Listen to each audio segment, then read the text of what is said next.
Bonjour à toutes et à tous et re-bienvenue dans ce projet de simulation de négociation sur la COP Biodiversité, la conférence des parties, cette négociation internationale sur la biodiversité.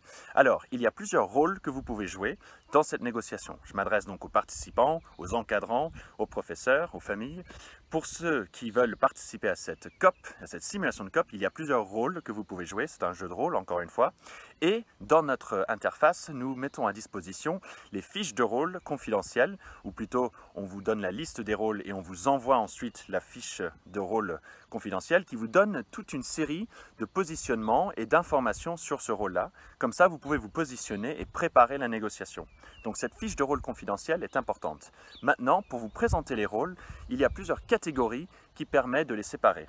La première catégorie, c'est les États-nations, qui sont les véritables parties de la Convention. Quand on dit conférence des parties, c'est effectivement ces parties, ces États-nations qui signent l'accord, qui sont ceux qui sont au premier rang de la négociation. Et là, on essaye d'être, forcément on ne peut pas être exhaustif, mais nous avons des parties et des pays de plusieurs zones géographiques. Commençons par l'Asie. La Chine est la présidente de la COP Biodiversité numéro 15. C'est elle, puisque la COP se tient à Kunming, qui va présider les négociations et qui donc prend un rôle très important de politique de représentation, de donner le là aux autres négociateurs, d'accueillir la COP. Et donc c'est important pour la Chine, dans son héritage, d'avoir une COP réussie. C'est très important pour elle que la COP réussisse et qu'il y ait un bel héritage derrière. Et donc la Chine tient à ce que la COP Biodiversité numéro 15 soit une réussite avec un bel accord international. Cependant, la Chine doit tout de même présenter et représenter, défendre ses intérêts comme tous les États-nations et tous les États qui participent à cette COP. C'est ça la difficulté de ces négociations et un des apprentissages de cette simulation de COP, c'est que les pays doivent représenter leurs intérêts tout en défendant aussi un accord international ou prônant un accord international ambitieux pour préserver la biodiversité. Toujours dans l'Asie, nous avons dans la liste, et je consulte mes notes, excusez-moi, l'Indonésie, le Japon et aussi les Maldives si on va bien à l'ouest, dans l'océan Indien. L'Indonésie est confrontée à des enjeux de préservation des forêts. Le Japon, il y a un sujet fort sur la pêche, bien sûr, et la biodiversité marine. Les Maldives, forcément aussi très touchées par les questions de biodiversité marine, puisque la pêche est forcément importante pour leur alimentation, mais les Maldives importent beaucoup aussi de leur alimentation. Donc ces pays-là sont confrontés, comme tous les autres, à des enjeux qui leur sont propres, mais forcément des similarités. Dans l'autre continent important dans cette négociation, forcément, c'est aussi l'Afrique. Plusieurs pays de l'Afrique sont représentés dans ce jeu, avec l'Afrique du Sud, un pays qui est émergent, qui est confronté à des questions de maîtriser son développement, qui depuis plusieurs décennies a pris de l'avance sur d'autres pays africains, si on utilise les indicateurs classiques de développement, c'est sûr, mais l'Afrique du Sud a encore une très riche biodiversité à préserver, comme le Burkina Faso et comme le Madagascar, qui sont aussi dans ce jeu de rôle. Forcément, le Madagascar aussi confronté aux enjeux insulaires d'une île et dans la préservation de sa biodiversité, donc biodiversité marine aussi un enjeu là.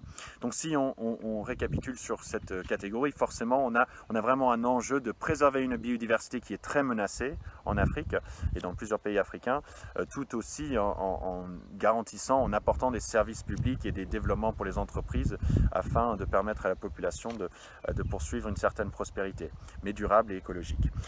Continuons sur les zones géographiques représentées dans ce jeu de rôle.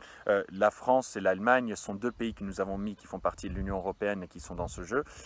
Pas beaucoup d'autres pays de l'Union européenne et de l'Europe qui sont dans le jeu parce que pour faute d'avoir suffisamment de place, mais la France et l'Allemagne qui sont deux pays qui prennent un rôle important dans la politique de l'Union européenne, a toujours essayé, cette Union européenne, d'apporter une aide au reste du monde sur le plan technique, un peu financier, avec leur banque de soutien au développement, mais aussi il y a un enjeu de biodiversité locale en France et en Allemagne. En Allemagne, des questions de préservation des forêts. C'est la même chose en France, mais nombreuses espèces menacées, même dans ces pays industrialisés. Je dis même alors que malheureusement, il y a eu beaucoup de disparitions des espèces de la faune et de la flore dans ces pays industrialisés. Toujours dans les pays industrialisés, on peut partir en Amérique du Nord et c'est important, même si les États-Unis n'ont pas signé la Convention sur la biodiversité, et ça c'est à noter, les États-Unis n'ont jamais apprécié et vraiment souscrit à une coopération internationale et à des traités contraignants, donc n'a pas signé la Convention sur la biodiversité.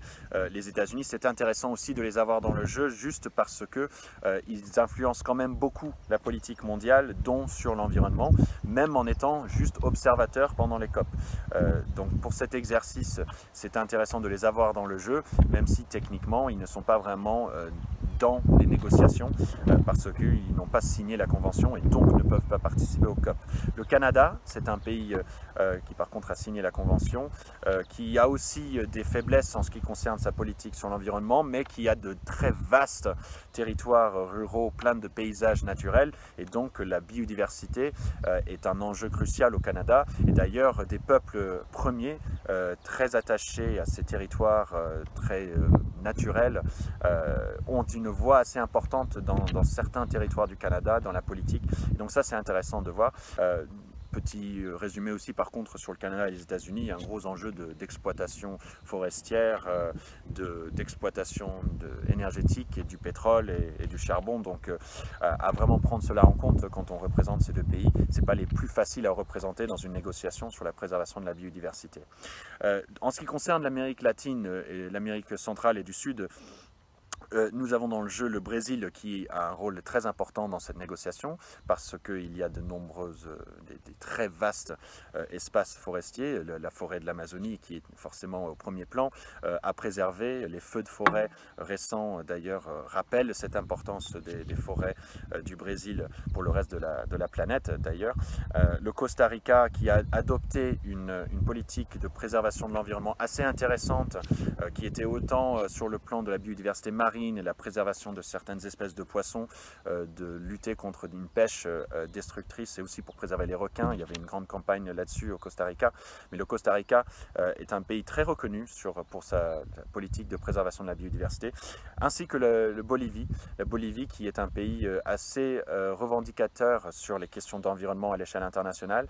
Et ce qui est intéressant dans ces pays de l'Amérique latine, c'est qu'il y a quand même une culture un peu différente que dans les pays européens ou nord-américains de la préservation de la biodiversité, un attachement assez charnel finalement à la nature et un peu plus de porosité entre politique générale et économique et attachement aux traditions d'interprétation de ce que la nature apporte à la société.